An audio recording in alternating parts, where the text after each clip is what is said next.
baby. I'm about to show them what a boss really about. What you here for? Strictly business. I'm bossed up. I'm bossed up. I got boss in my IV. Just check my ID, and that's why I be the HNIC. People despise me. My services ain't free. Ain't trying to hear your story, homie. Cop me, no please. In high school, corner, quarterback. Nowadays, corner, quarter sack. Keep that on the low. Rappers turning into rats. Try snitching on they self. DEA ransack.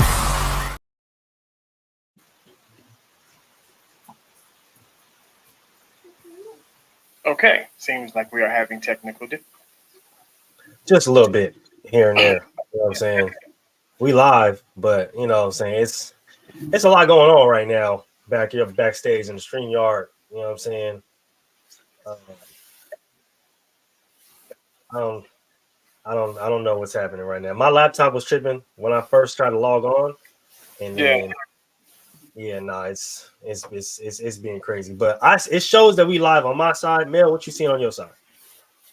I'm getting extra feedback. Yeah, nah, we live. I'm getting extra feedback. Nah, you coming in clear over here, my man. That's all. That's what I can tell you from my side. If you in the chat, if you in the audience, drop it. Drop if you can hear Mel clear, or if we got to do some audio tuning. But for the most part, you coming in clear on my side.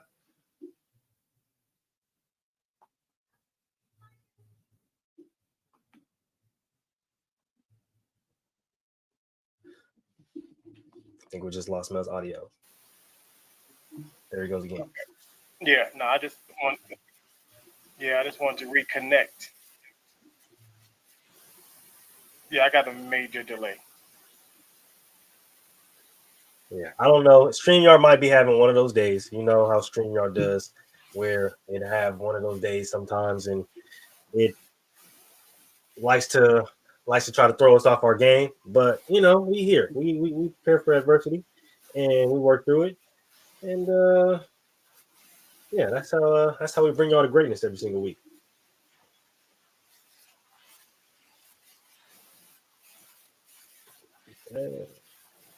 Gotta get this.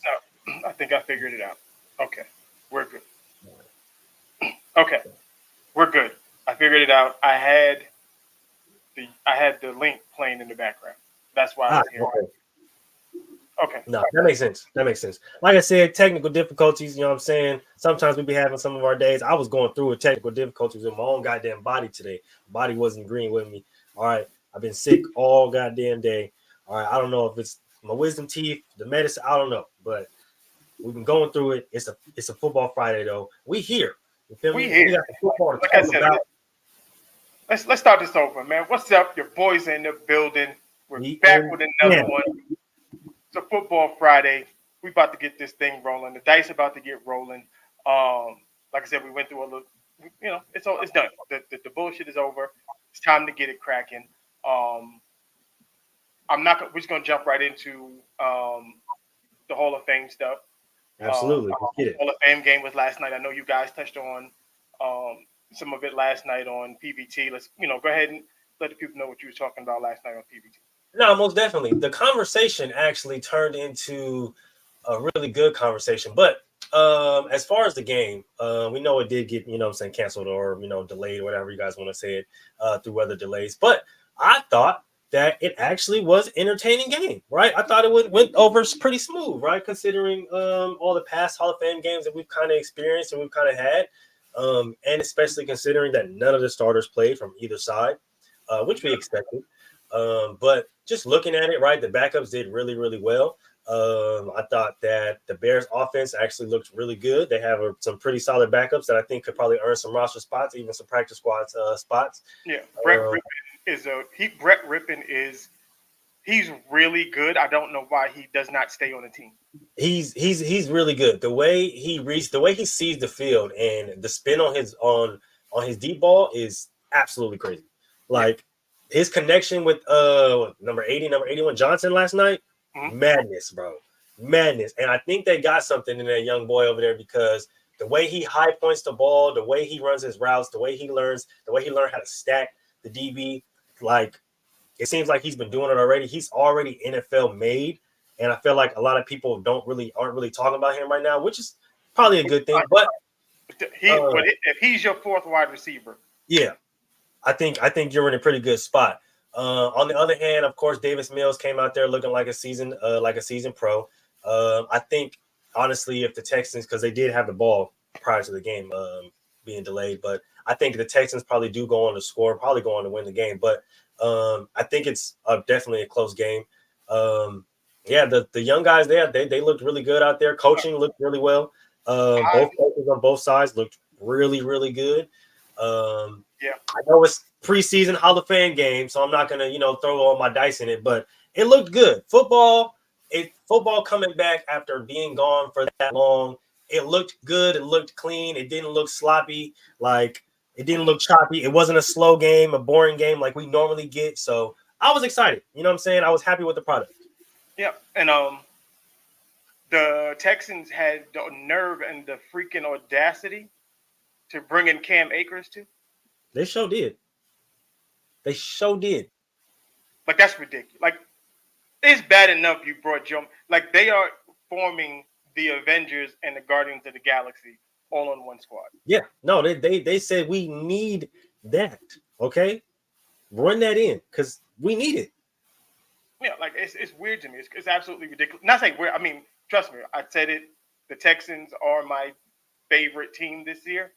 To come out of the AFC, I don't care until further notice. I'm rocking with the Texans. I feel like you have to because I forgot they picked up Danico Autry. Nigga had 11.5 sacks last year. Yeah. You pair that with Danielle Hunter, like, what are we doing? Will Anderson. With Will Anderson. Mel, what are we doing here? It's like dudes just said, I want to play for the Texans. They said D'Amico over there? Bet. I'm trying to go play for that guy. Yeah. That's where I want to go. I had something from Hall of Fame game pass. Thought this was dope.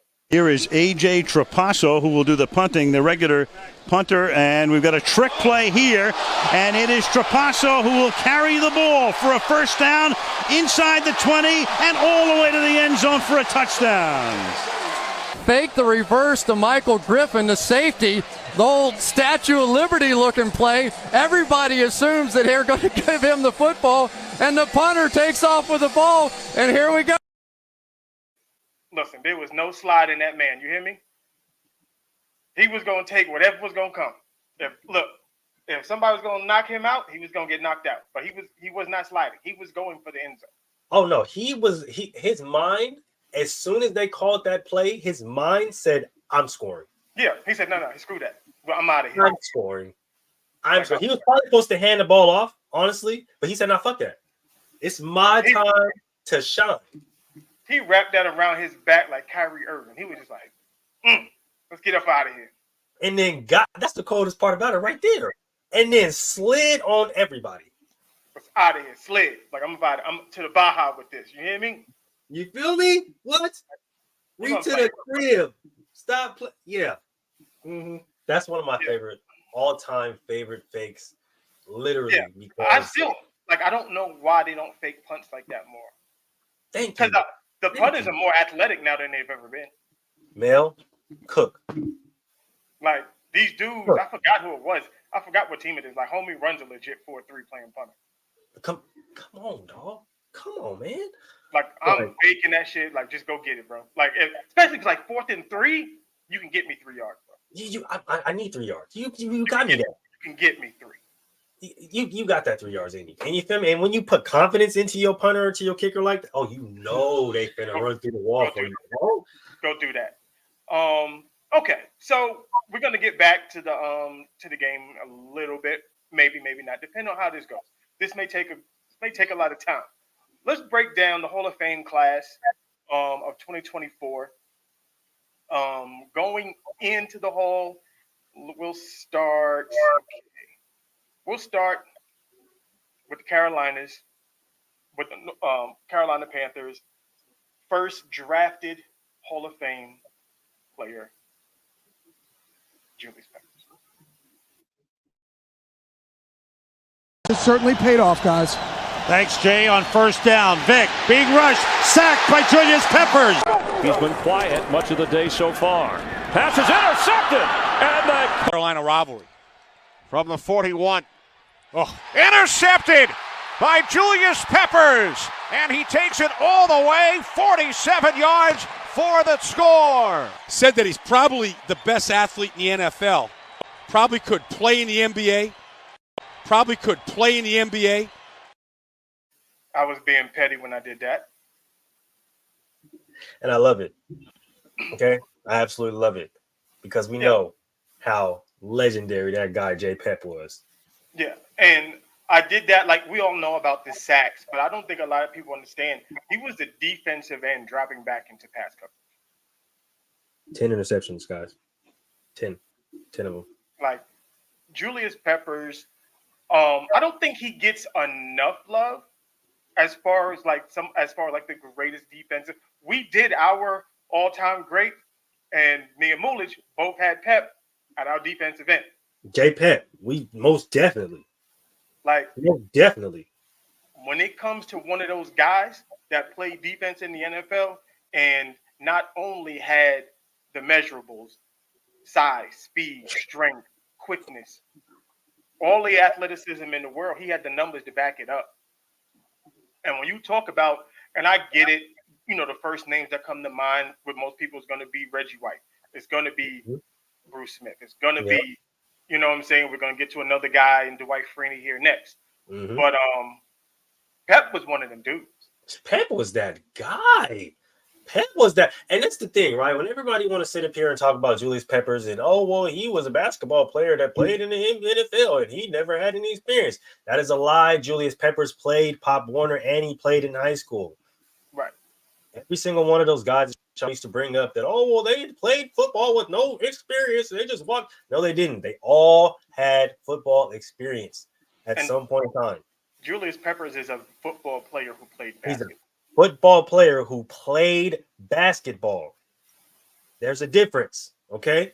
There's a complete difference. But, a lot of people forget about my boy J. Pep, man, and I won't allow it to happen. I'm not even gonna lie to you. I will not allow it to happen. In the conversation of the greatest NFL defensive players, especially talking about at that position, you have to bring up Julius Peppers. There's no way. Like, if he's not, he's top 3 in my book. Most definitely. I don't. It goes to Reggie White, Julius Peppers, Bruce Smith. It depends. But then there's those weird people. Like, where do you put them because they play all over the place? Like the J.J. Watts and the Aaron Donald. Like, their position name, are classified as defensive end, but they play a lot in the middle as well. Yeah, they do play a lot of D tackle, nose tackle. So no, Diddy, I'm sorry about playing in the middle. I didn't mean it like that. You understand what I'm talking about? They play defensive tackle. Hey, that was a good catch. I'm not even gonna lie to you. Next, let's see. We got this guy. Andrew Whitworth has his hands full. You have to block Freeney with 2 people. That spin move is just so quick. It's so quick. It's unfair. Tony Stewart's in motion. This is 3rd and 10. The twisting Colts get Freeney to force another fumble. Be another sack for Dwight. A second forced fumble on the night. Andrew Whitworth has got an education against the quickest of the defensive ends in football. Quickest my ass. The quickest. Okay? Coming out of Syracuse, that motherfucker ran a 4.3. Come on, talk about it. So all of these Micah Parsons and all of these defense ends that y'all talking about today, look how fast. Yeah, Dwight Freeney was probably the first one. I have to really go back and do some research on that. But that super speed Russian defensive end, yep, That was Dwight Freeney. That spin move was crazy. And I did that on purpose because that's a Pro Bowl, all-pro left tackle. Mm-hmm. He And was Andrew cooked. Whitworth. Mm-hmm. Y'all remember Andrew Whitworth and how dominant he was. He was essentially the white Trent Williams. Thank you, the white Trent Williams. Like that's what he was. Okay, Yeah. And so look, y'all don't understand the monster that Dwight Freeney was. Okay, I just do not get. First of all, that Colts defense was fucking insane. Do y'all hear me? Crazy. Okay, Dwight Freeney, Robert Mathis, Bob Sanders. Like, no, I didn't even get into the corners yet. Do you? Them niggas were disgusting. Okay. Now, this nigga Dwight Freeney came in 6 foot, right? Something 6'1" in cleats, right? Mm-hmm. 266. Y'all not hearing me, okay? This man run a 4.3. Do y'all hear me? Okay, what a 40-inch with a 40-inch vertical. We're not talking about a 220-pound edge rusher. No. This 260-pound man jumping out the gym and then running with wide. He can run pretty much with most wide receivers at that size. Now, see, when we tell y'all that football players. Exactly. We might have to do a breakdown on Bob Sanders and shit. Oh, Bob yeah, Sanders was he was a mutant. It's crazy. Yeah. But when we tell y'all that football players are more athletic than basketball players, did you hear what we said? He is 6 foot, ran a 4.3 and jumped 40 inches. Standing, because NBA basketball players, I think we wouldn't go through this. See, they get to have 3 steps before they do their running start. NFL players it's a standing vert. I don't think niggas understand what I'm saying here. Okay, I'm talking about a nigga who is 6 foot and who can probably windmill. Not even gonna lie to you. At 260. Yeah. And he's out. And then he's gonna outrun you. You're not running away from the man. When we talk about these two guys and Julius Peppers and Dwight Freeney, bro, when we freaks of nature, dog, immensely talented, straight beasts, okay? Wasn't no denying them type shit. Like this, when we say y'all got to do your research before y'all start to announce and anoint a lot of these guys to these levels, y'all got to go back and look at how these guys played and where the spin moves that Myles Garrett and Max Crosby are pulling out, where that came from. Yep. Like the fact that you can find, or the thought process to even get an edge rusher who runs a 4.3-4.4 like that. Like, there's more. I mean, we're going to get to a couple other dudes because, okay, we're going to get to, if you look at the thumbnail, what you're talking about, Willis, because we got Patrick Willis, who got inducted into the Hall. I'm going to get to Patrick. I'm saving him for last because that's going to be the spark of all the conversation after that. Most definitely. Then we get to, this is going to, I'm going to have to clip this up as well because this is going to create controversy because everybody knows how I get down when it comes to a certain wide receiver. But let's get to my man, Andre Johnson.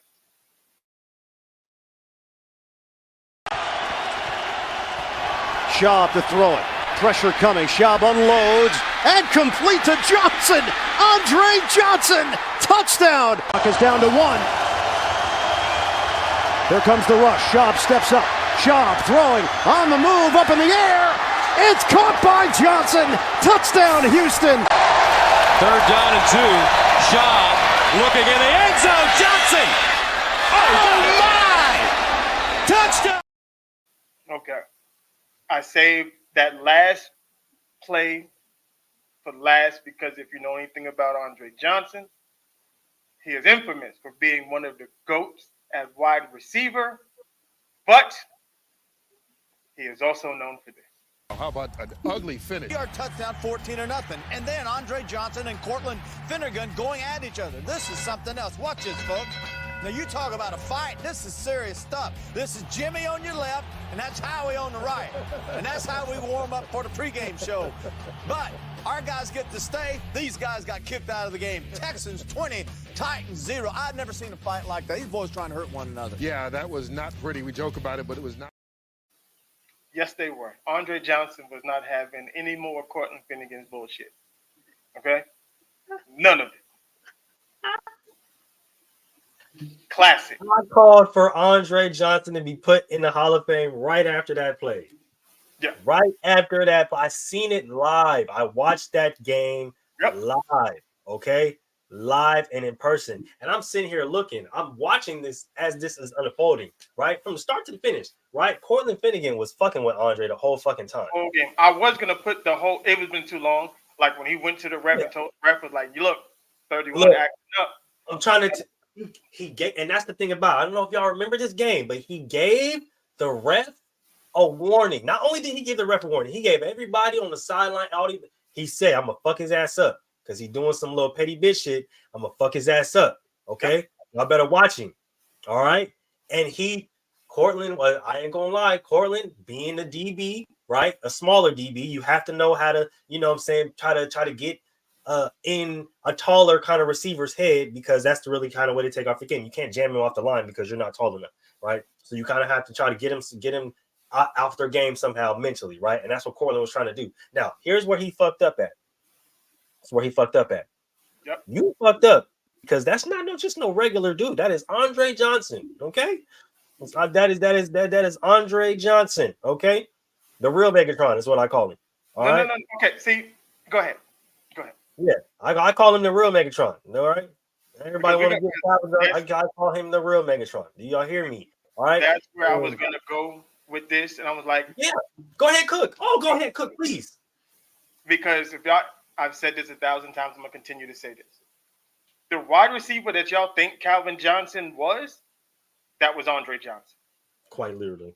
Okay, Calvin Johnson to y'all is, like I said, a very good wide receiver.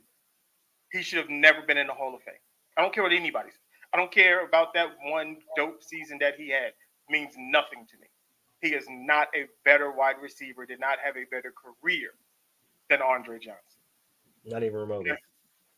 And he had Matthew Stafford, because all of the stuff that people kept saying, oh, well, Matthew Stafford had Megatron. No. Megatron had Matthew Stafford. And Matthew Stafford is a top 5 quarterback right now.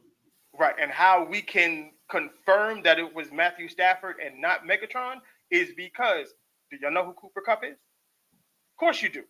Because he won a Triple Crown. Do you know why he won a Triple Crown? That was because one Matthew Stafford. How about Puka Nacua?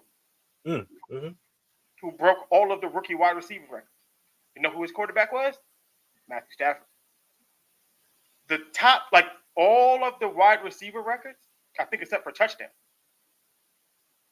all came on the arm of Matthew Stafford.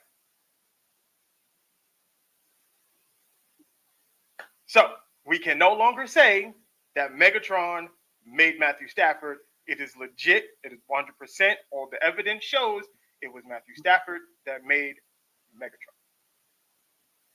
I just don't like the output. I don't like the output. Like, we called you Megatron, right? You were 6'5", you ran a 4.3, and yeah, that's it. Outside of that one season, he was a regular wide receiver. Because what he had, 3 or 4 1,000-yard seasons. And it's crazy because that one season he almost went over 2K, but he only had 5 tugs. Only 5 touchdowns. Yeah. Yes. Like, he was not.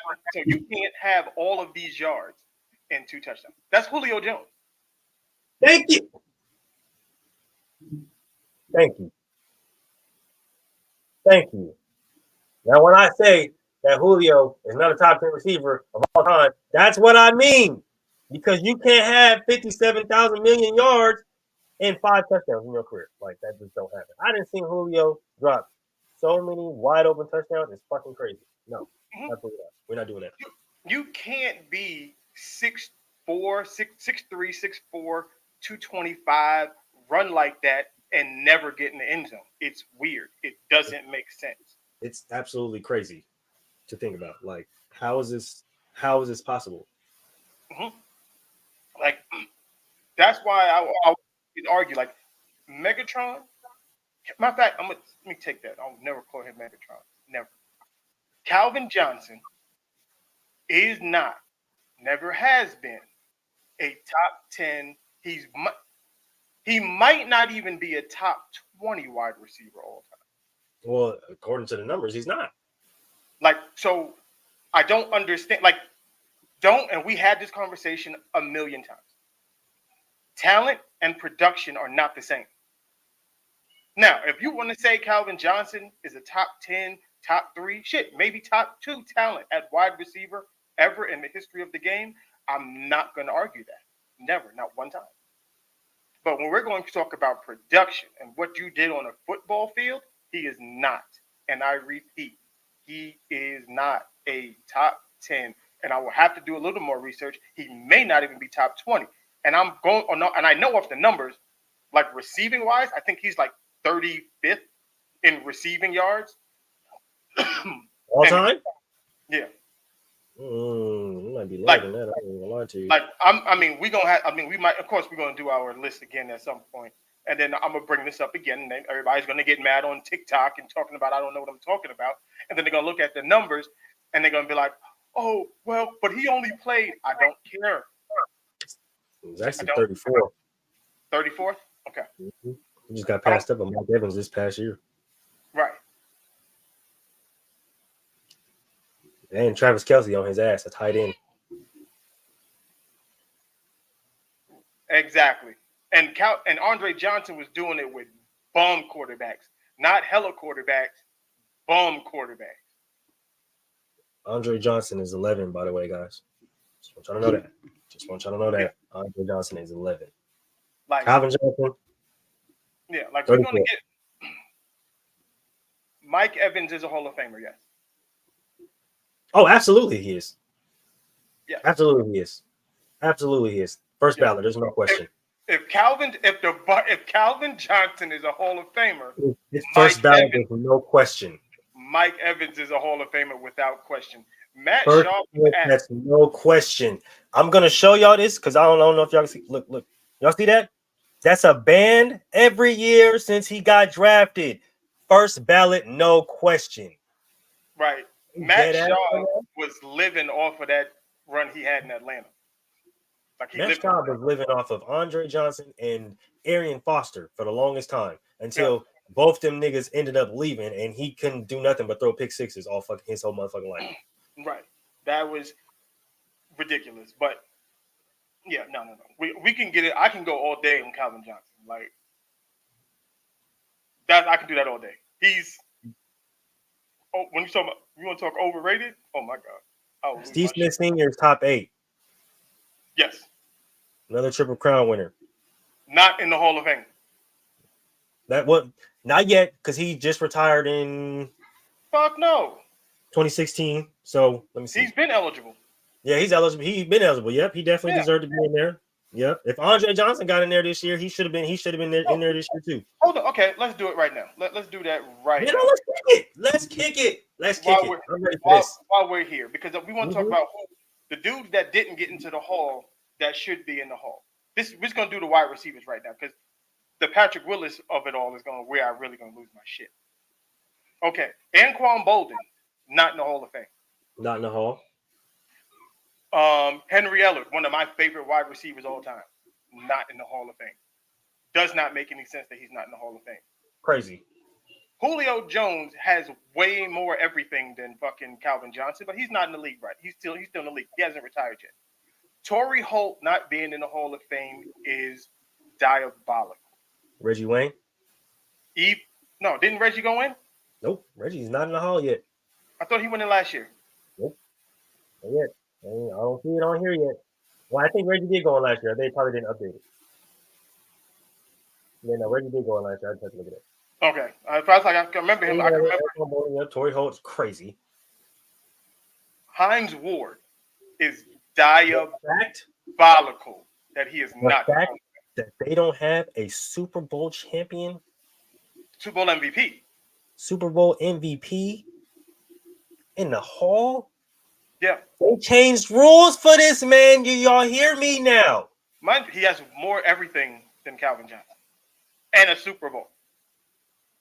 They changed. If you have rules changed for you in the fucking NFL, like if people change rules, that peel back block. Come on, it's there's a reason why you don't peel back block anymore. It's because that's because of Hines Ward. It's called the Hines Ward rule. Put like this: if Calvin Johnson is in the Hall, then why isn't Chad Johnson? Why isn't Brandon Marshall in the Hall? Why isn't Brandon Marshall?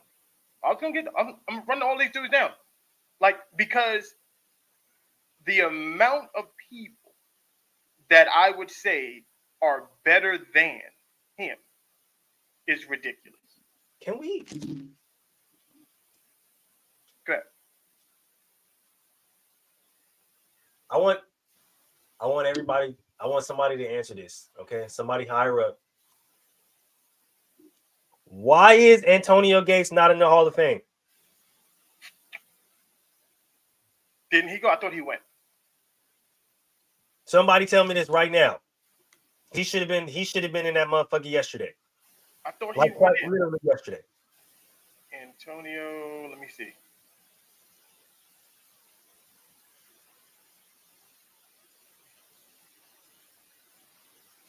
What's going on? What's the holdup? Somebody let me know something. Somebody let me know something. What's the holdup? No, he is not in the Hall of Fame. That is ridiculous. What's the holdup? What we doing here? And you got Calvin Johnson in. But you got Calvin Johnson. You don't have Antonio Gates in the Hall of Fame, but you got that's what I'm saying. What we doing? Well, I can keep going, right? I keep going. Hold on, wait a minute. I thought Antonio Gates was in the Hall. Jason Witten is not in the Hall. I was gonna say because Jason Witten ain't in the Hall either. What is going on? What we doing here? Wait a minute. Oh, he goes in next year. Okay. Because I was about to say Larry Fitzgerald's not in the Hall. No, Larry got to be first. Larry first ballot next year, and I don't want to hear nothing. Yeah. I was about because I looked at it, I said, why there's nothing next to Larry Fitzgerald. Yeah, no, we some y'all got to answer for this. Somebody got to answer for this. Who's got the same numbers as Calvin Williams, but Calvin played last year? What is this? Give names, Andre. Who are we talking about? You talking about Mike Evans? No. If you talking about Mike Evans, no. Like Mike Evans passed Calvin Johnson like a year and a half ago. He passed him in less than 10 years. It took him less than 10 years. Yeah, but we're talking Mike Evans has a Super Bowl. He has not had a season less than 1,000 yards. Like the consistency is nuts for him at wide receiver. And he was doing that with Jameis. With Jameis? Like, I don't get Mike Evans is in year 9 right now. Him only playing 9 years that's not my problem. Mike Evans was just past year 9. I think he's in year 10 now. He's about to start year 10 this year, and he's already passed him. So if Calvin Johnson is a first ballot, Mike Evans has to be, because in the exact same amount of years, he passed him. Go look at Antonio Brown's first 9 years and compare to Calvin Johnson's first 9 years. Who also has more receiving yards than Calvin Johnson. Like, there's a lot of dudes that outpaced Calvin Johnson in over 9 seasons. DeAndre Hopkins has more receiving yards than D-Hop. Calvin Johnson. Yeah. And he's only played for 10 years. Not to mention he was suspended for 6 games last year and was hurt the year before. Right. Like Calvin Johnson is very much, he's a myth. He's almost what I would call like how people talk about Damian Lillard. You got the cool nickname and all of that, and just it overinflates, everything about him. Oh yeah, no. We respect D-Hop over here. Like D-Hop is one of those guys. Oh yeah, no, we for surely put some respect on D-Hop. The fact that he's 23 and he's only been playing for 10 years. Right.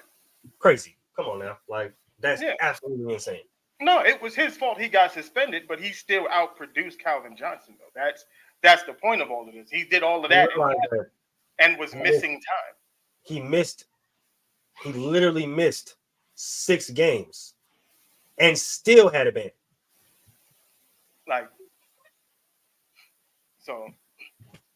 It's just like it's Calvin Johnson. Like he's a lightning rod. He's a lightning rod because it's either he's really good or he's not. There is no in between with Calvin Johnson. Like everybody either has him top 5 all time, or he's not on the list at all. Where did I stop at? That was Andre Johnson. I did free. Let's get to my boy Devin Hester.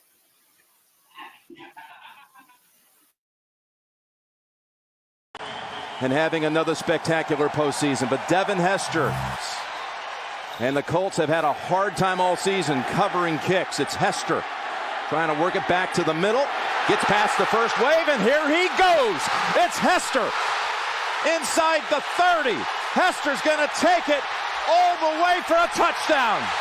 And no flag, 92 yards. The Bears need a touchdown. A field goal is not enough. And there's Greasy going down to Devin Hester. He's got it. Devin Hester goes in for the touchdown. Unbelievable. Yeah, I just put because people kind of forget that I was gonna put some of the D-back stuff too, but I could have had like 8 hours of Devin Hester highlights. So, quite literally, because he was that guy. It's dope that we have a hold on. Let's see what he said. What he said. Definitely say he's top 5. Not who? Calvin? No, definitely not top 10. We're gonna have that. We're gonna do that one in a minute. Oh yeah, we're gonna do that. We're gonna do that for sure. Yeah, with the new kickoff rules, Devin Hester would go crazy. With the new kickoff rules, Devin Hester would have 20 touchdowns. Yeah, he would have more kick return touchdowns than most quarterbacks would have passing touchdowns. Like he would definitely have more kick return touchdowns than receivers have receiving touchdowns. Yep, and I think what the NFL needs to do, and I think he'll probably he'll break the ceiling on special teams players getting into the Hall of Fame, because we're going to have some guys. Like we're going to have, I think Robbie Gould will get into the Hall. Oh, easily. What's the name from the Ravens? Tucker. Oh yeah, Justin Tuck. Tuck. Yeah, he'll get in. Justin Tuck's going to get into the Hall. There's another kicker. I can't think of his name right now.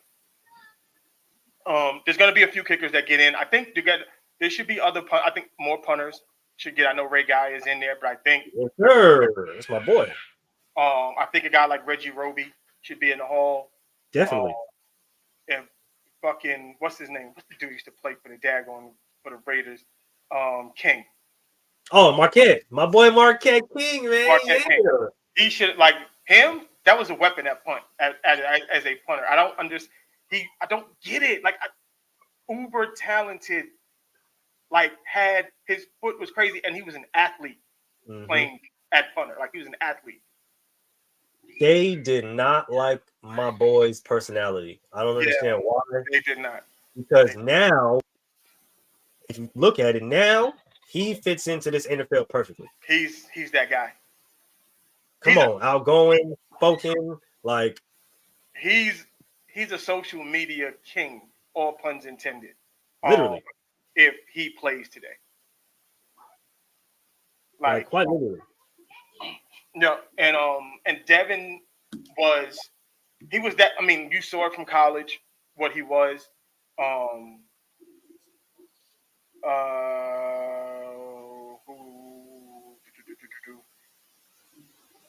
Is the Kanolowski in there? Oh, Janikowski. Sebastian No, Janikowski. I don't think Daniel's in there yet. He's not in there, and he should have been in there a long time ago.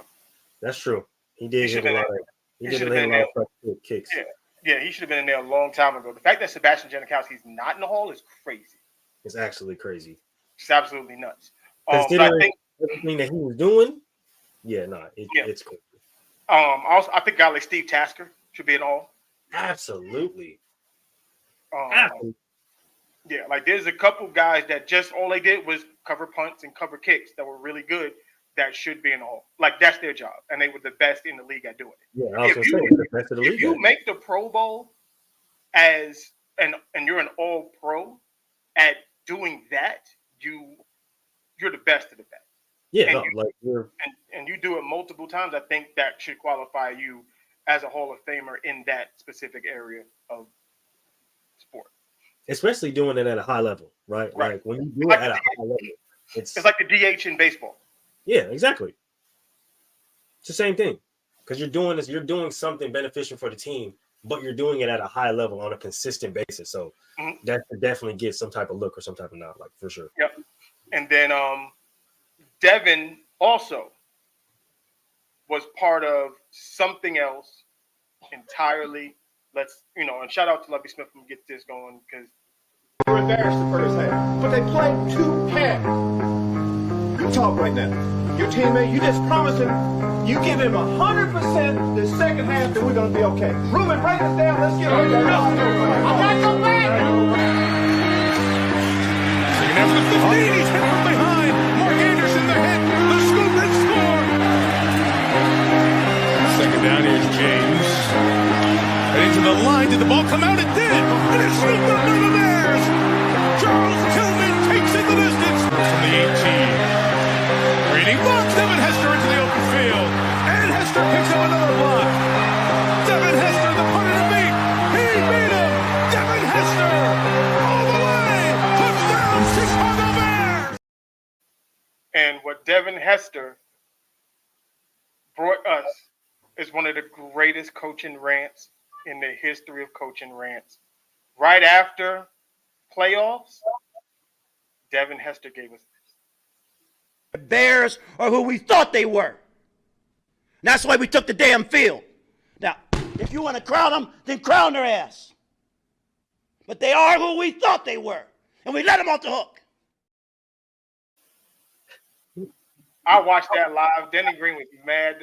Denny Green could have fought everybody in that daggone room. He would have fought everybody.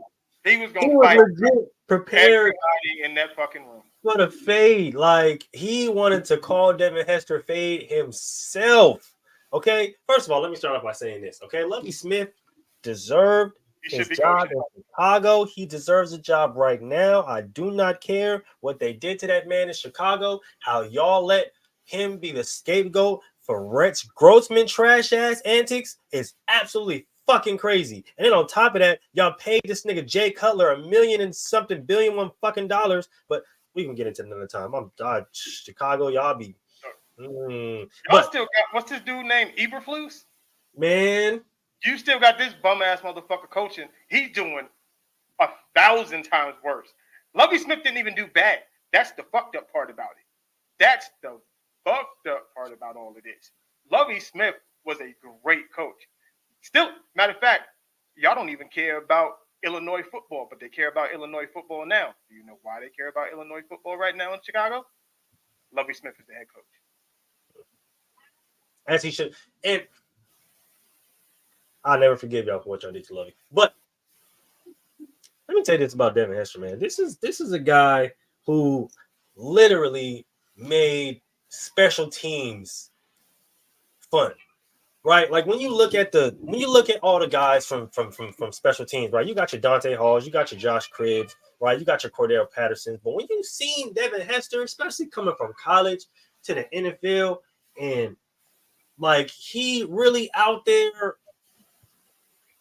running, like he made special teams punt return. Well, nobody didn't ever want to do punt return. You had to be that nigga to be punt return. But now, after Devin Hester, and I want a punt return, I want a punt return. You no, sit your ass down somewhere. No. Not everybody is Devin Hester. Devin Hester put fear in opposing, like fear. There are very few guys that put fear in your heart when you kick the ball off. Devin Hester, Deshaun Jackson. These are no complete. I'm just giving names. I'm not putting them in order. Deshaun Jackson, Desmond Howard, Cordero Patterson, Eric Metcalf, Deion Sanders, Josh Cribbs, Mel Gray. Mel Gray's crazy. Y'all don't even remember Mel Gray. I'm gonna throw out one too. Boy, y'all don't even remember. Boy, Leon Washington. Oh yeah. You don't even remember Leon Washington, man. Yep. Brian Mitchell. My boy CC remember Leon Washington. Shout out to my boy CC. Willie Goat when he was on the Bears. Dennis Willie Goat. Like there's a lot of there's some dudes that when you punt or you kick the ball off, you just like I really don't want to do that right now. And Devin Hester is the best who has ever done it. And you gotta remember, like a lot of punchers done either got cussed out or done fucked around and lost their job for kicking it to one of the guys that Mel just named. Right? I still remember Tom Coughlin blowing up on his punter for kicking it to Deshaun Jackson. Like he told him to kick it out of bounds, and he was like, "Yeah, nah, I'm gonna kick it straight to this nigga." And we remember what happened. He lost the game with 7 seconds on the clock because he decided to punt the ball to Deshaun Jackson. Like they would have been better, and this is how crazy it is. They would have been better just snapping the ball on 4th down and taking a knee, and just letting the defense play. Yeah, and just letting the defense play it out. Like Deshaun Jackson to me is a Hall of Fame. I think he is too. I think he definitely has a case. Shit. Deshaun Jackson, think about this. I want people to think about this. With the likes of Randy Moss, Tyreek Hill, all of the fast dudes you can possibly think of, Deshaun Jackson has more 40-yard touchdown catches than any of them. And it's not even close. He is the greatest deep threat in NFL history. And he's 5'10", 160 pounds. Like y'all love to say Randy Moss this, Randy Moss that. Randy Moss don't even have as many touchdowns of that length or more than Deshaun Jackson. That's nuts. This is true. And Tyreek Hill is not even going to get close to it. So if you ask me, because of what he does, he's got the numbers. Like I said, if you're going to put Calvin Johnson in the hole, then you open the door for the Deshaun Jacksons of the world. Because Deshaun Jackson has 400 less yards than Calvin Johnson. Yep. And I'm pretty sure he has more touchdowns. Let's see. Let's see. Deshaun Jackson.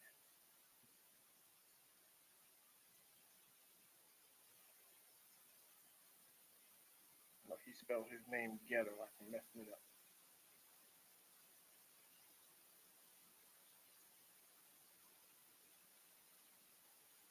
Deshaun Jackson. No, Calvin. I think Calvin Johnson's got more.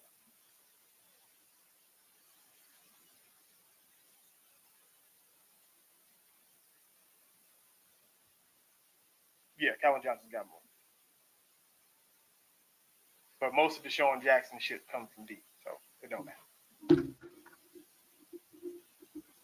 I still got D-Jack because he's more versatile. Yeah, no, I can do more. Like I can do more.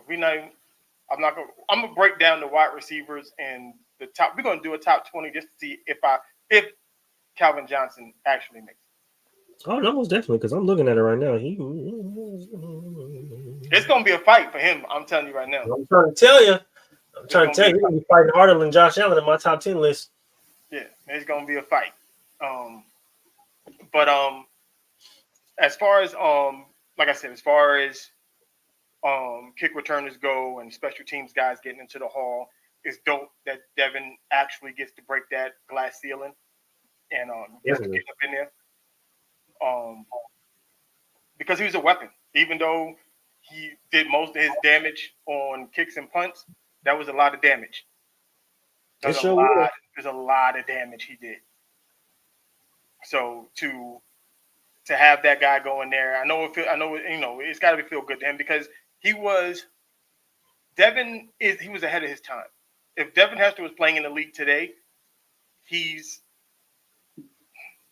I don't even know what he is because he's an anomaly.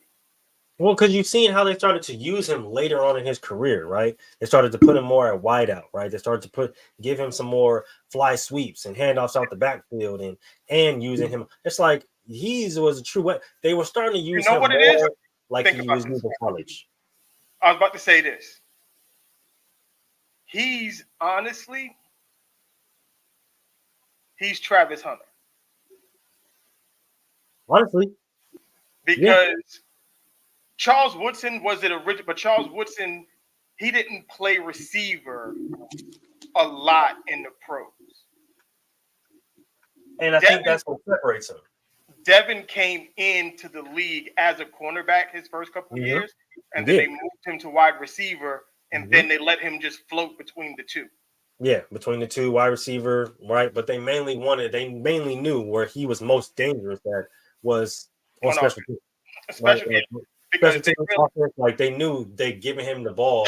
He had to get Yeah, just give him the ball. He's a game changer with the ball in his hands. I think that's what coaches started to really understand, right? Because when you looked at him in college, that's how he was used in college. Right. They would just give him the ball and he would just fucking run around like, there's a hole. Right. And there's enough. I mean, Tavon Austin was like that. If Tavon Austin plays today, like he's a nightmare. Tavon plays today, he's literally not only a mismatch nightmare, but he's literally the most disgusting thing on the field. I promise you he's the most disgusting thing on the field. He is, 100%. And that just goes to show how the evolution of the game happens, but it also puts into perspective the thing that we always talk about with basketball is just because the older generations are the older generations doesn't mean that their games don't translate to current day. Some of those guys would just skill is skill. And you know it when you see it. So when you see a guy like Tavon Austin, and then you realize, dude, if he played in this type of you got to see a little bit of it right before he got traded from the Rams. His first year with Sean McVay, I was like, thank you. It's about time. But then they traded him because they wanted to get more into the Todd Gurley and all the other stuff, which is fine. I'm not. But when they had that 1-2 tandem, when they could take Gurley out and then you put Tavon at tailback, they put him in the slot to run fly sweeps and jet sweeps and bubble screens from the slot, or they put him in the backfield and he catch passes out of the backfield. Like that's what he was. Mm-hmm. You know what I mean? So there's a lot, but there's a lot of dudes that used to play in the league back then, like an Eric Metcalf. Dave Meggett was I'm not going to say he started it, but he really was one of the main things that made that third down receiving back a thing. Yeah, I was just about to say a dude like Percy Harvin. These kids, like a lot of these guys, man, they were just ahead of their time. Offensive coordinators didn't know what to do with them. And honestly, that's it. Because how the game is now, right? You have all of these innovative coaches. You got the McVays, you got the Kyle Shanahans, you got the Matt LaFleur's, right? With these kind of coaches coming up with these kind of crazy ass, right? Even the coordinators, right? Ben Johnson, right? And then you got the young dude from Indianapolis, Sarkisian's or freaking the Eagles' old fucking offensive coordinator. The reason why the Eagles suck, right? Like Stefanski, not Stefanski. Fuck, what's his name? I was just fucking looking at his ass yesterday. But the reason why you got all of these new innovative, like the reason why everybody's saying, "Oh, it's a passing league now," and it's like, no, you just got coaches that aren't scared to use the plays that they drew up when they were fucking 16. Shane Steichen, thank you. Like, there's a reason why his offense still looked good, even though he had a guy like Gardner Minshew at the fucking helm. Mm-hmm. It's because he's an offensive mind. He understands how the game is changing. So when you have these guys, these gadget players, back in the day, of course, because it's a more traditional game, they don't know what to do with these guys, right? In college, it's different because in college, you literally have coaches that are using plays that they drew up when they were 16, 17, and they can fucking use it because they're in college. A lot of NFL coaches don't do that because they're afraid of the ridicule. They're afraid it's not going to work, blah, blah, blah, all the stuff like that. A lot of NFL coaches were old school and traditional. They like to take chances. But now you see these young, innovative kind of guys, and they're going to take the chances, right? So now they're starting to bring out the crazy-ass flip trick plays that looks like a trick play, but it's not really a trick play. It's just he has this nigga going in motion. He's shifting over here, and now he got this nigga come back this way, this nigga come back this way, and offensive line pulling that way. So now it just looks like a trick play, but it's not a trick play. It's just a play that he drew up one time when he was just bored as hell, and I was like, you know what? Let me try that shit. I got the athletes to make this work. Like, that's the difference. That's the difference a lot of people don't realize. It's like a lot of guys, a lot of coaches have specific plays, but they don't have the athletes to do or to run those plays. But now you got all these athletes, and they're like, I can run the fuck out of all these plays that I drew up when I was 27. Yep, because what happens is offensive coordinators are always looking for new wrinkles. And like I said, I'm an offensive coordinator by trade. Michael B, what's popping? Michael B is in the building. I'm an offensive coordinator by trade. So I watch football, and I watch all football. And what a lot of these offensive coordinators do is they go to arena and watch arena plays. Yes, they do. They go to Canada, and they watch what they do in Canada. Mm-hmm. And then they come up with their own variations of what they see, just to fit the rules of the NFL. Most definitely. If you watch the Miami Dolphins play football and then watch an arena football game, their offenses are very similar. All of that stuff that they got Tyreek Hill doing, go watch an arena football game. The reason why Raheem Mostert can be 31, 32 and still lead the league in NFL rushing touchdowns is because of offenses like Mike McDaniels. Because he's, quote unquote, he's on the wrong side of 30. So, your boy was DJing today. Yeah. I take it the set went crazy. Look, I'm gonna get into some LL Cool J a little later. So we can just stay. Let's go, man. Come on, man. Let's go. So, it's watching these offensive coordinators innovate the offenses and get very modern and very creative I love it. I love it. Without like you said, to have Raheem Mostert, but that's you ain't had. So you could have just said Mel would appreciate it. You didn't have to put the old ass in front of the wood. That's crazy. That was even crazier. My bad. I did not. That is whoa. Old ass in front of wood is crazy. Whoa. That's nuts. I am sorry. I did not mean it like that. Did not mean it like that. Did not mean it like that. My bad. That's crazy. I'm gonna have to DJ Michael B, man. Yeah, Michael B coming and start stirring up shit. But you could take a Raheem Mostert and you can get his speed and get it out on the edges a lot better now because you're being innovative with your offense. And when you got a whole team of those dudes, and now you add Odell Beckham, there you go. Crazy. Not to mention they still got the white boy Braxton Berrios over there. Okay. Yeah, but no, they got the other dude. Yeah. I don't even remember his name. We're gonna have we're gonna have to pull his. We have to pull all his stuff up again. Cause, bruh, like because they said he's put like this. Tyreek Hill said he won't race him.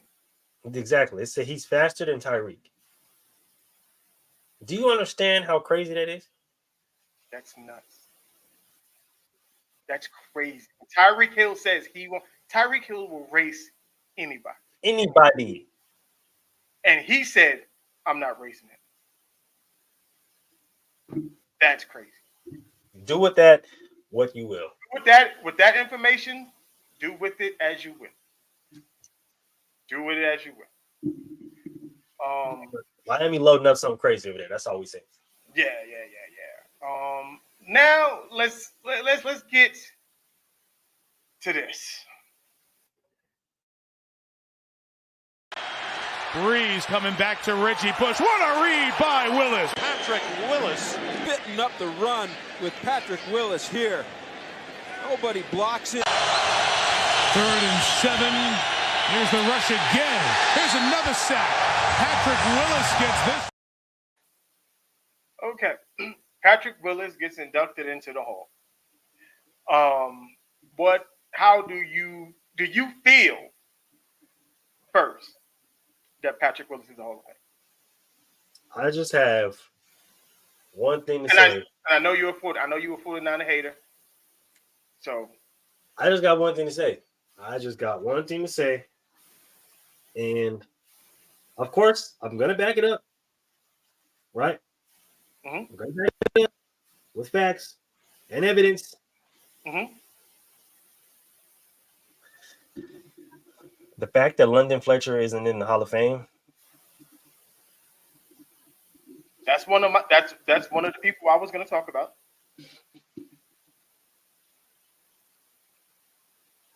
Oh my gosh. Okay, so look. Does P. Will deserve to be in the Hall of Fame? Does he? That's the question. In my opinion, that's the first question. In my opinion, yes, but just barely. I say no. I don't. I don't believe you played 7 seasons. 7. I cannot do that, bro. Like, okay. And in those 7 seasons, it's not like you won a bunch of MVPs and all this and the Super Bowl and a bunch of Super Bowls and all that. You didn't do that. Did not. Didn't do none of that. You did not. So what are we basing you being in the Hall for? Because we can't say you were a great player. Because yes, but part of being great is also playing a long time. Or at least what we consider to be the benchmark for somebody at your position. Because unfortunately, you played the same position as Ray Lewis. Unfortunately, you played the same position as Brian Urlacher. Like I said, London Fletcher. Like, you played the same position as these guys, and you played less than those guys. So it's hard for me to put you in the Hall. Now, if we're going to, because we can't say it was the numbers, because if we're going to say it was by the numbers, shout out to I told you about my guy, Tuton. He does a show with a guy named Takeo Spikes. You know who has way better numbers than your boy, Patrick Willis? Takeo Spikes. This is the reason why I asked. Why is London Fletcher not in the league? Or why not in the Hall of Fame? I got another guy. Simeon Rice. Oh, absolutely. Why is Simeon Rice not in the Hall of Fame? Crazy. Yeah. Like, it's weird. I don't know what the criteria is for the Hall of Fame, because it can't be numbers, because you overlooked way too many dudes to get to Patrick Willis. You can't say you value longevity because he didn't have that. Is Patrick Willis better than Luke Kuechly all time?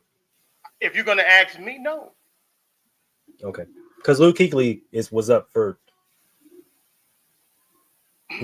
No, okay. Okay, Michael B says they put him in based on trajectory.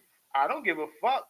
If that's the case, then cool. Why Ricky Williams not in the Hall?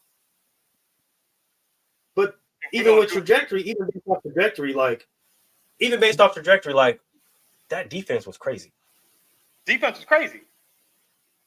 That defense was fucking insane.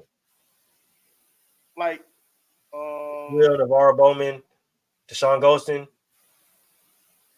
like, what was it? I think what the fuck is that nigga name? Fucking Boone, I think.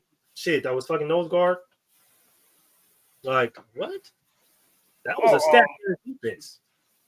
Yeah, no, hold on. I'm trying to get his damn numbers. I had his numbers up too. Now I can't find.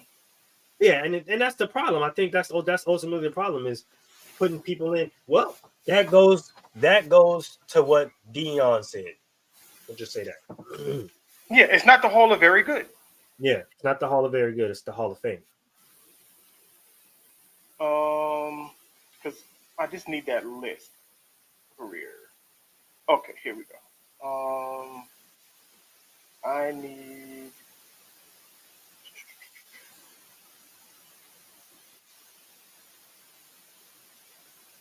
$733 solo tackles. Right. 950 combined tackles.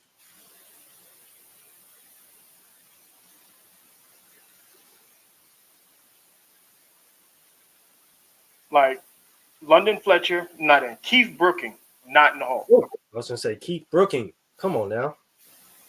Like I said, Takeo Spikes. Lance Briggs was the other one. 1,384 solos. 2,000 combined. Right.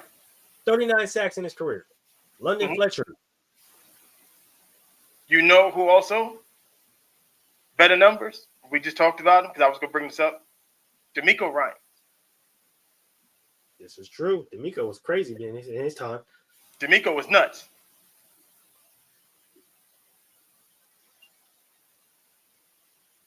Like, no, exactly. The crazy thing about it is you can tell the story of the 49ers and never bring up Patrick Willis. Honestly, you can. You can talk about that defense as well without bringing up Patrick Willis either. Who else? There was a couple dudes that I saw that was not. I said D'Amico. Who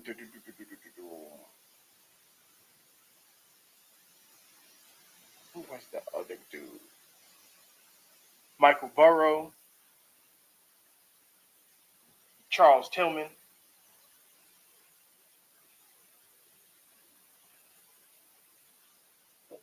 Which I think, based off his size, Peanut should be in the goddamn league or in the Hall of Fame. The fact that Charles Tillman is not in the Hall of Fame is ridiculous.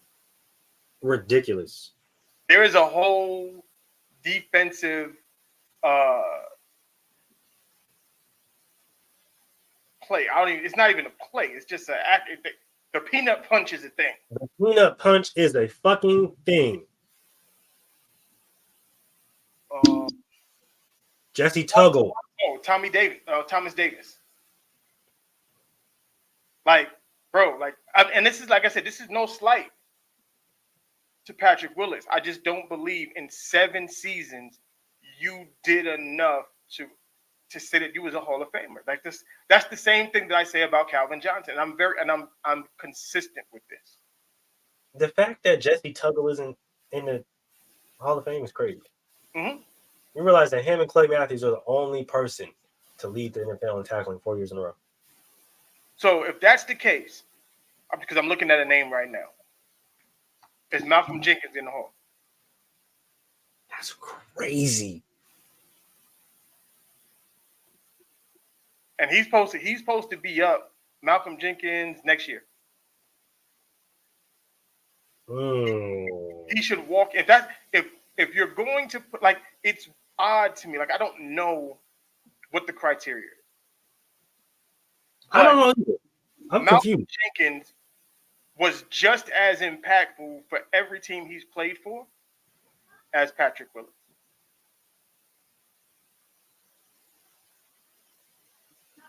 Like Lance Briggs, the fact that Lance Briggs is not and Patrick Willis is in is crazy. And if you don't know who Lance Briggs is, just ask a Chicago Bears fan who the fuck Lance Briggs is. You don't know who Lance Briggs is. You don't know football. I'm sorry.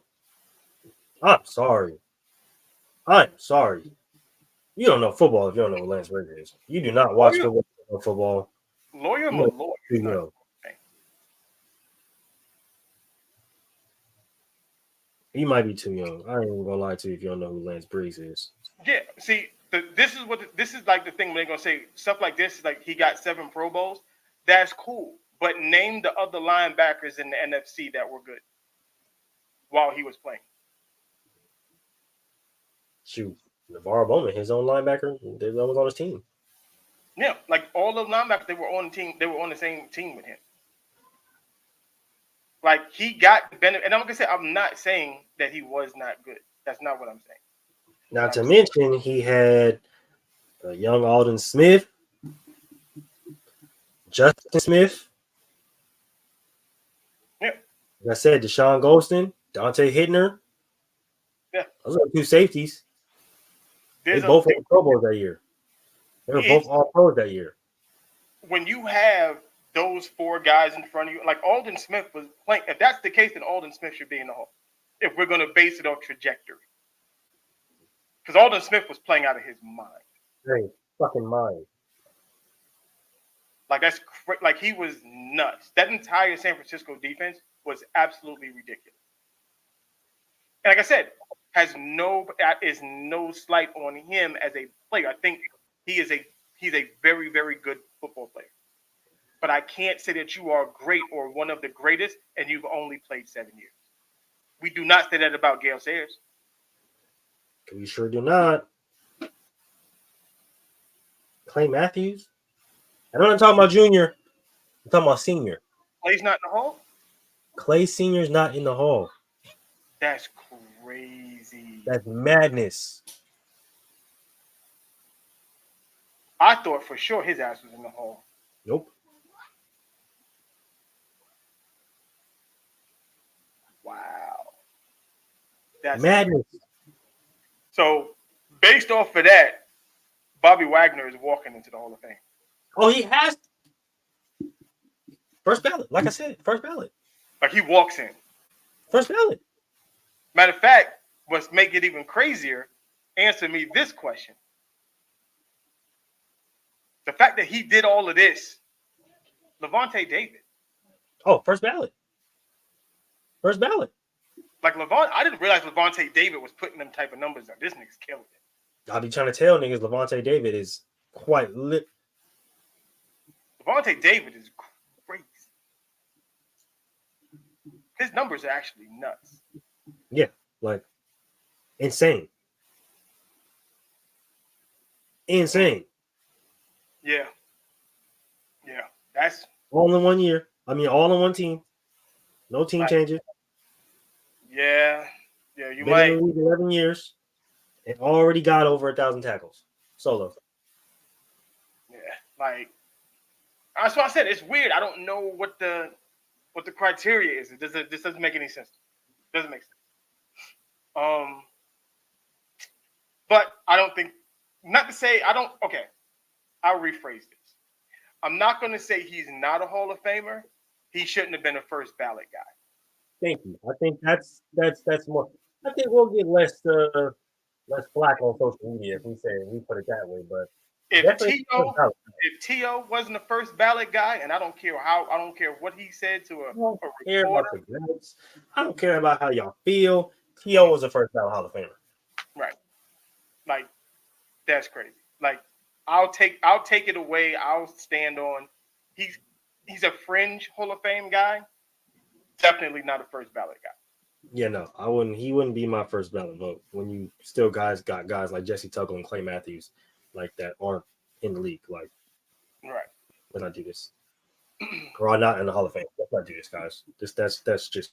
Okay, that was my bad. Okay, so you know how we like to wind down the show, have a little fun on the back end of the pod. You know, let's have some fun. I mean, we was having fun already, but let's have some more. Did you happen to catch Brandon Jacobs on the Pick Six podcast? I did, actually. I did. I'm excited. Let's get to Brandon Jacobs on the Pick Six podcast. Shout out to the Pick Six podcast. Skirt, hold up. He did a line of cocaine before a game in high school. Did. What? Absolutely. Wait a minute. It was one of my homeboys that graduated the year before me.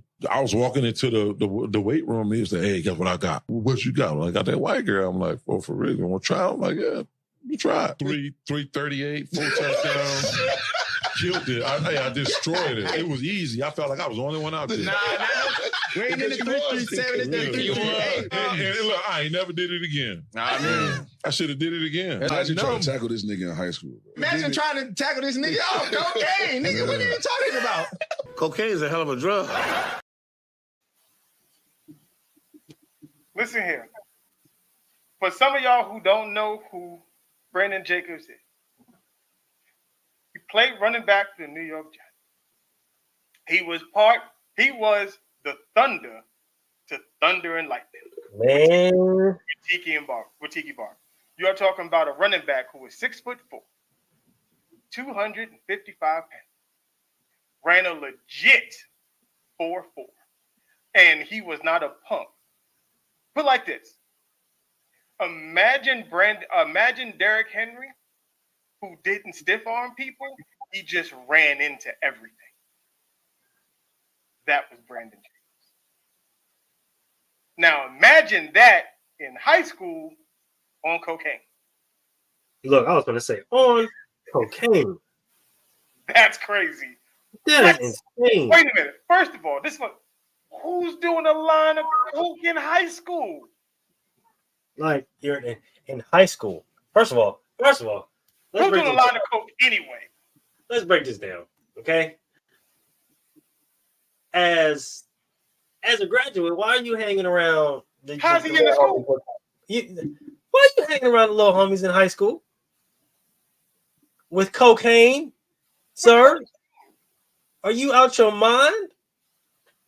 Like you got to be out your marbles, man. Because there is no fucking way you just, as a freshly new 18-year-old graduate from high school, is walking around with cocaine for young children.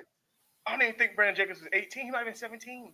Exactly, but I'm talking about the nigga he got it from. Because ain't no way you just walking around with cocaine in your pocket for young children, sir. That's crazy. You need to be on a list. You need to be on the list. Or some, I don't know what list, but you need to be on the list. I don't know which list, but you need to be on it immediately because there is no fucking way that you had this 6'4", he was probably already 6'3", 6'2" when he was in high school. You had this man 6 everything. We just gonna call it that, okay? Put like this: 250, running a 4.4. He probably was running a 4.3 on cocaine. Okay, you ever heard of crackhead speed? Come on, that's what I'm talking about. And then you gave it. Put like this: this is for Giant fans. I'm sorry we're going to do this, Troy. I'm sorry I'm going to have to do this. We saw what Lawrence Taylor did on coke. Imagine now you're gonna give that to Brandon. Somebody should have gave Brandon Jacobs some coke while he was in the Giants. And it's crazy because he's still a 2-time Super Bowl champion. Right. They probably would have won 4 more if he was on that. You feel me? Now I see why. Now I see the key, right? I see the key to the Giants' success. Draft a nigga who does cocaine. Draft a nigga who do coke. You got to have every couple years. You got to draft a dude who do coke. You see, and that's probably why they didn't bring Saquon back because I was like, you see, you don't do coke, but we can't use you. It's like every 10 years you got to have that guy on your squad. Which is probably why Daniel Jones still got a job. It's probably Kayvon Thibodeau. I didn't want to put that on Kayvon Thibodeau. I do not doubt that because he did go to school in Oregon, and they be on some shit out there. Yeah, I'm not saying that Kayvon Thibodeau does drugs. I'm not saying it. I'm not saying he does. We're not saying he doesn't, but we're just saying in order for the Giants to win the Super Bowl, somebody got to be off cocaine. Somebody got to be on that, you know. What on Deadpool? What's she called? Devil's Dandruff. You feel me? That white girl interrupted. You know. All right, let's get to these dummies over at Speak. Let's get. James, why you seem stressed, G? Are we talking to player or are we talking to team success? The player, sir. There's nothing that Jalen Hurts does better than Dak Prescott at the quarterback spot but the read option. He don't throw better than him. He don't throw with anticipation better than him. I mean, this dude was 5,000 yards last year, led the NFL in touchdowns pass. There's nothing Jalen Hurts except running the read option and maybe the tush push that he does better than Dak Prescott. And I like Jalen Hurts, and Jalen Hurts is going to be a really good quarterback in this league. But Dak Prescott, at this point right now in the National Football League, does everything better than Jalen Hurts at that quarterback spot. Does he win better? Is it a team goal or are we talking about a quarterback? Because we I put can't, winning on the team. Because you need defenses and all that to win. So okay.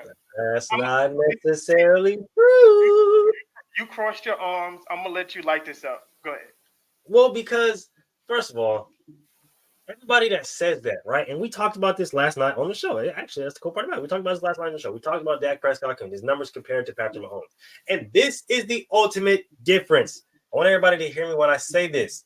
Winning matters. Playing like the best quarterback in the league in specific moments matter. This is the reason why everybody hypes up fucking Patrick Mahomes. It's because no matter if he leads the fucking league in interceptions, no matter if he doesn't pass for 5,000 fucking yards or 50 fucking touchdowns, guess what?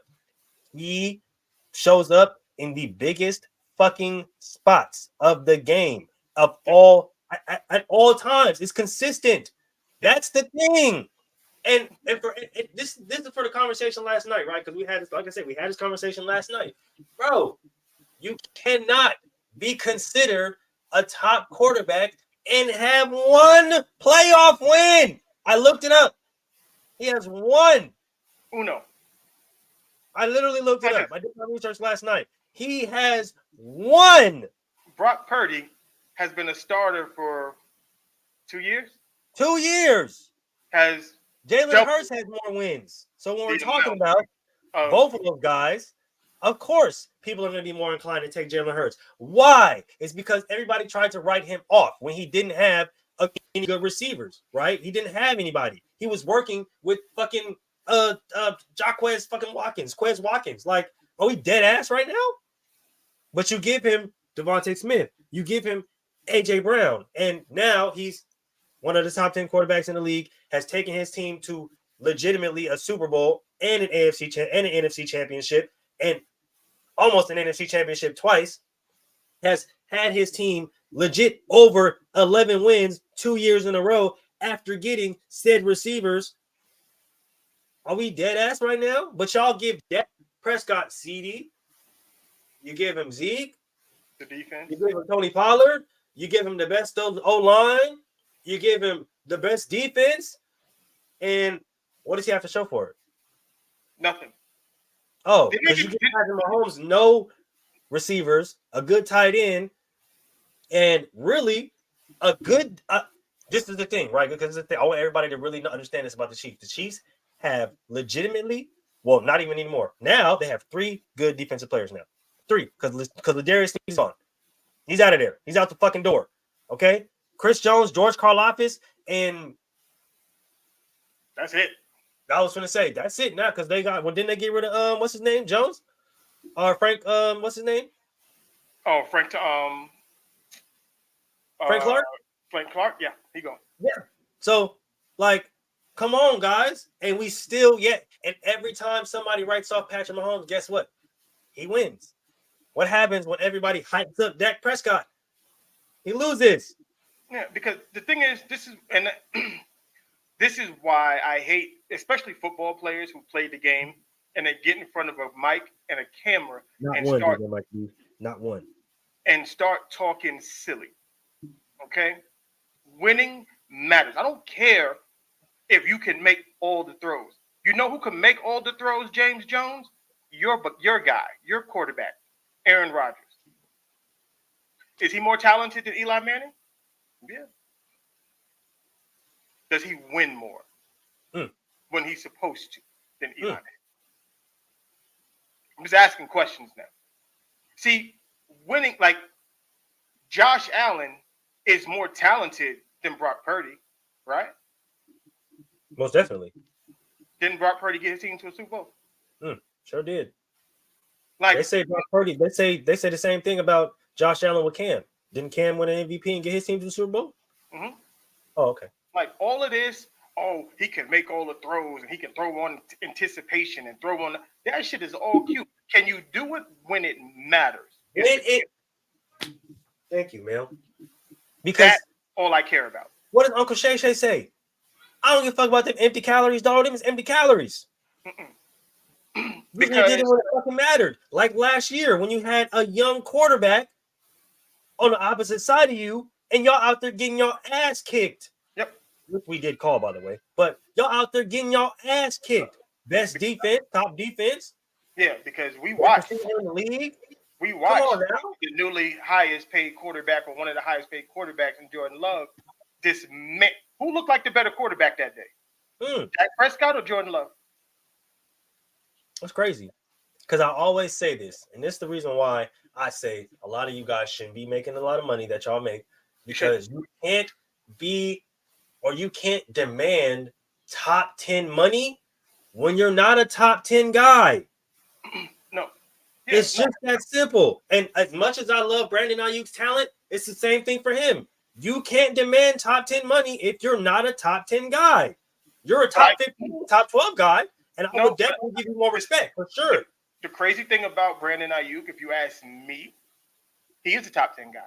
The problem why he's not a top 10 guy is because there's another guy opposite him that masquerades as one in Deebo Samuel. And the team believes that. I think he's borderline. That's why I said I give him top 12 for sure, right? But I need another season of consistency before I can really be like, okay, yeah, no, you're definitely that guy. You're top 10. Your spot is solidified, right?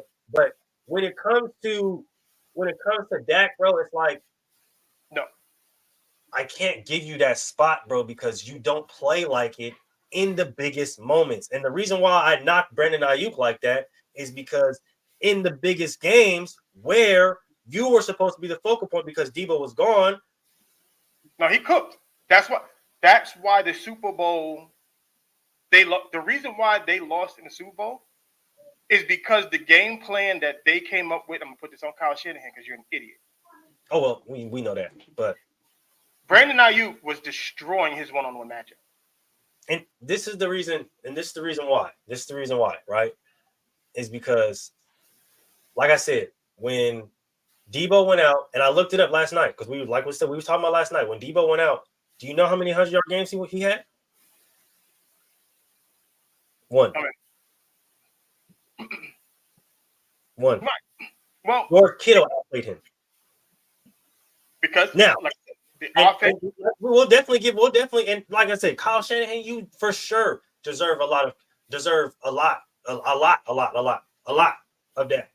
But like I said, if I can get another season of him giving me 13 or 14, oh yeah, no, most definitely. I ain't got shit to say. Yeah, I'm fighting. I believe he is. I just, like I said, we're gonna find out.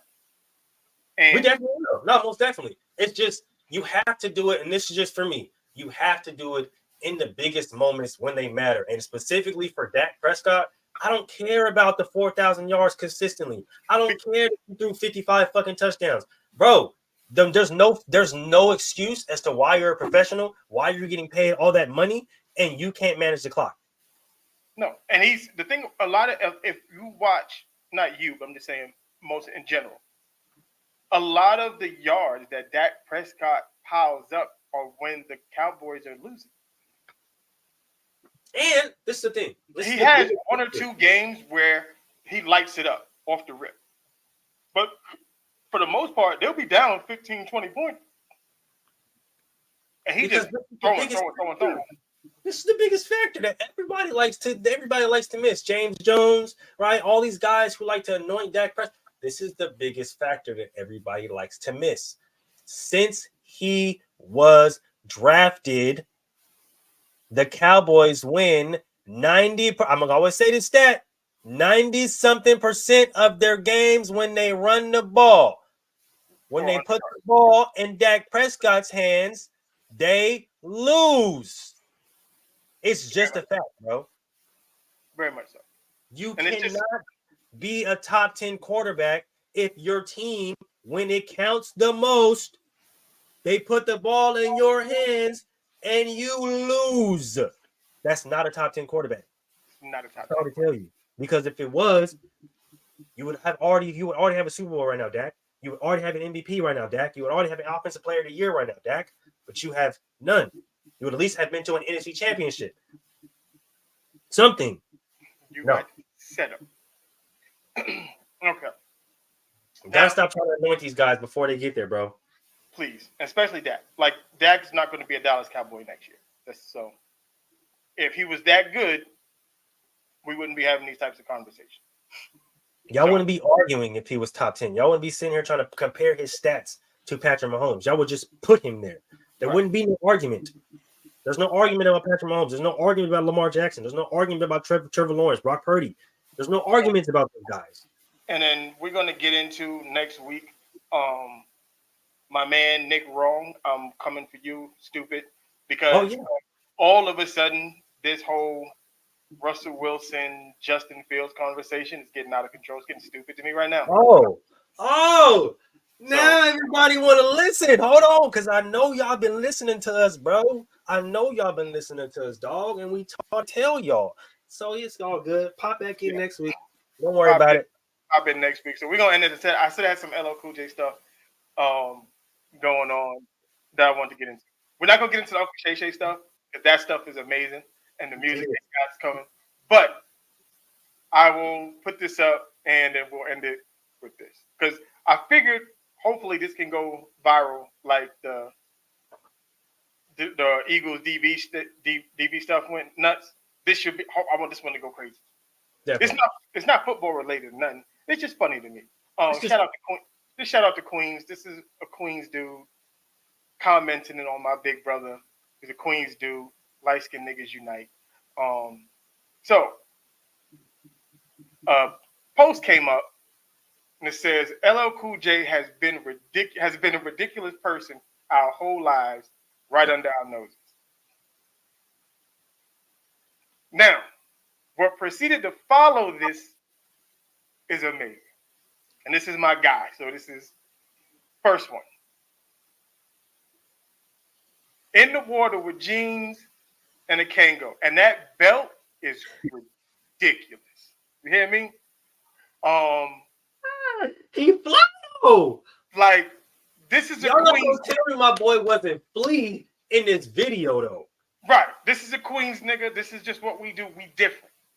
He was outside, just like y'all said. He was outside, nigga. He was in front of the waterfall. You feel me? He had the F on, no shirt, abs is glistening. With the y'all better stop playing with my boy, man. Uncle. This is literally light-skinned nigga on steroids. He's not on steroids though. That's I'm just saying, because he a big motherfucker. Like this is light skin on all of it right now. He be out there. So my boy is the original King light skin. Y'all better stop playing with him, okay? Right. Then we get this one. This one is diabolical. In Big Ellie, getting a haircut with his hat on is top tier. And it is beyond top tier. That is diabolical. That is crazy. Like, take the hat off, bro. And as a hat dude, like 99.5% of y'all have never seen me without a hat. So I get it. Totally get it. But you gotta take the hat off, Big Ellie. You gotta take the hat off, brother. Like, that's crazy. I ain't even got no comeback. That's like Cardinal sin #1, man. You can't do that. Crazy. That's crazy town. That's crazy town stuff. You gotta take the hat off. Right. Oh shit. And then this one, this is diabolical too. You're not from Queens. You don't understand the one sleeve tee. It's not really a one sleeve tee. Okay. What he did was he just rolled up the sleeve into the shirt. Okay. That's what he did. It's a Queens thing. Mind you, this is the same dude that brought us the sweatpants with the one leg rolled up. With the one leg. See, y'all don't understand it, dog. Like, this was the style. You feel me? Like, I don't get it. I understand why everybody think, like, you feel me, it's something crazy. Because, like, back in the day, like, our style was wild. You feel me? I still walk outside with the one leg up on some accident shit. And I'm like, oh, nigga, I look clean. I'm gonna at least leave it up like that. You feel me? I might throw a bandana over there just cause. You feel me? Just because I'm on my real 90s shit right now. You feel me? Like, y'all don't get it. You feel me? And a lot of people are like Mel said, a lot of y'all thought he cut it off with the he just rolled it in the June. He just rolled it. And then y'all didn't, man, bring the picture back because they didn't even see my man's whole fit though. Look at him. Do y'all see my boy with the hat? But look at him with the glasses on though. You feel me? I'm pretty sure them is Cartiers, okay? Mm-hmm. With the watch on, bust down. He got two of them. Two watches with the pinky ring, jean jacket wrapped around the. Come on, man. Yeah, this is different. This is next level. Y'all don't understand how we was getting down back in the day. Okay, y'all don't get it. My boy was really sauced out because he had. If you stepped out of the crib with that, he had your mama dreaming about him. Oh yeah, easy. Look at it like that though. He had your mama dreaming about him. Your aunties know them? No, they was on. Yeah. Now, next one.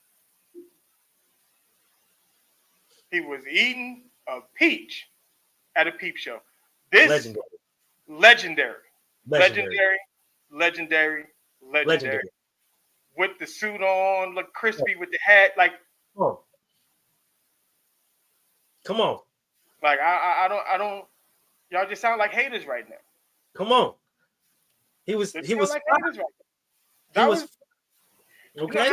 You know how unbothered you gotta be or cool to eat a peach? Come on. While the girl dancing, you just. Now see, look. When I was in the strip club eating Skittles, everybody thought it was a problem. You feel me? I'm sitting back in the corner. She's just sitting there doing her thing. I'm just popping the Skittles back. You know what I'm saying? Just, we cool with it. You feel me? Like, see, y'all don't understand keeping it. Everybody want to talk about. Everybody talking about the gun of pushing P and shit. Pushing P. Y'all don't. We don't push P around here. Okay. We are the P's. Understand something? You feel me? When you keep it real P, you ain't gotta do much, man. That's it. You just sit back, eat the peach, and just let her do her thing in front of you when you got the little hat on with your suit. And you gotta understand, he a rapper. Come on. It's a double entendre. It's you gotta use your mind. Come on, man. You gotta just understand what he doing while he doing it. Why y'all not understanding the game that he's kicking while he's kicking it? Do you understand me now? Exactly. Come on, man. Catch up. Now this one I ain't got no. This one I got no excuse. I got no explanation for it. Zero explanation. Absolutely ridiculous. And I don't know why he got Hershey's chocolate syrup on this girl's leg while she is sitting on his car in the middle of the day. I don't know why he's doing that. I have no explanation for that. I got all that. Man, what? It's a hot day, and I like chocolate. So I'm finna get some hot chocolate, man. You feel me? What we talking about? That's a tall glass of some chocolate milk. Let me go add some extra chocolate to that motherfucker. You know what I mean? It's a hot day. That's cool. Some little cocoa. What? While you're on the car and shit. Yeah. You know what I mean? Stand there right there, girl. Don't move up and lick that off. You know what I mean? Like, what? Yeah. We're trying to get dessert before we go get dinner. You're not hearing me. You know what I'm saying? That's why I got 3 kids now. I'm telling you. Hey, especially like some of y'all don't understand. Sometimes, I mean, especially back in the day, you would bring a little extra things into the room. Come on. You know what I'm saying? Y'all didn't even know, but he had the berries. The strawberries was ready. I was like you said, if you never froze a couple of strawberries and some cherries, Come on, man. You might want to experiment. The whipped cream and the chocolate, man. I don't know if you're grown enough to be here. Yeah. Y'all not grown enough yet. That's some old head unk shit for you. Yeah, you know what I'm saying? That's some real OG shit. You know what I mean? I ain't gonna put y'all on too much game. I ain't gonna put y'all on too much game. I'll give y'all some sauce. I ain't gonna put y'all on too much game, man. I ain't gonna lie to you. Nah. Yep. All right, so we're gonna get up on out of here. We are back. It is here. Football is officially on the clock. We are running it down. Preseason is on the way. We're gonna make this march to the regular season. Get this, get our stuff going.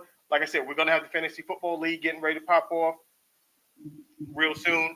I got to redeem myself from last year. There was some bullshit. Yeah, GQ coming for that ass, boy. Yeah, GQ, we coming. Stop that. That's the third one. Stop it. We are playing football, fantasy football. All right, we got to watch our words. We got to watch our words. Hey, whoa there. Hey, it's weird. And you know what? And I blame this on y'all weak ass generation. I can't even say I'm coming no more because it sounds crazy. Sounds crazy. I'm gonna blame this on y'all. But anyway, football season is here. We about to get this thing rolling. This is it for us, man. We here now. This is it. The time has arrived.